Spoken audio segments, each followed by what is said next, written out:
ஒரு அழகான காலையில் சூரியன் பிரகாசமான ஒளியை வீசியது. அப்போது ஒரு அழகான நீல நிற பட்டாம்பூச்சி வண்ணமயமான தோட்டத்தில் பறந்து கொண்டிருந்தது. அதன் இறக்கைகள் சூரிய ஒளியில் மின்னின. பட்டாம்பூச்சி சற்று சோர்வாக இருந்தது.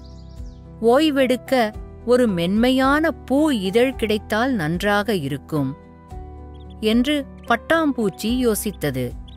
அப்போது அது ஒரு உயரம் கொண்ட சிவப்பு ரோஜாவை பார்த்தது.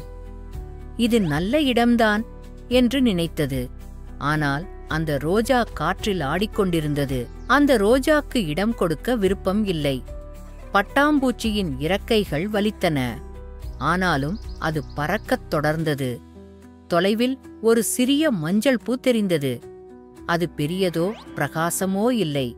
ஆனாலும் சூரிய ஒளியில் அது சிரிப்பது போலத் தெரிந்தது.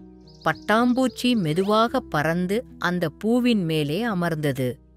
மஞ்சள் பூ மெதுவாக அசைந்தது. "வா, உன்னை நான் வரவேற்கிறேன்" என்று சொல்லும் மாதிரி பட்டாம்பூச்சி உணர்ந்தது.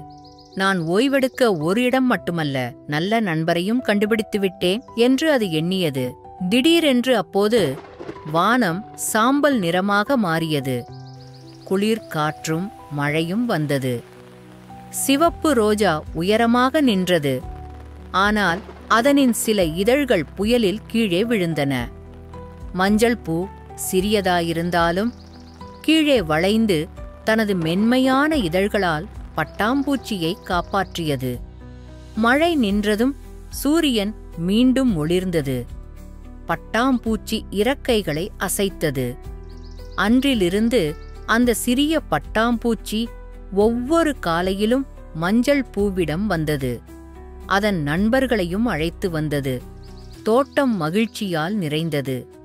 பெரியதாகவோ பிரகாசமாகவோ இல்லாத மஞ்சள் பூ, ஆனால் அனைவருக்கும் அன்பும் நலம் தரும் நண்பராய் இருந்தது.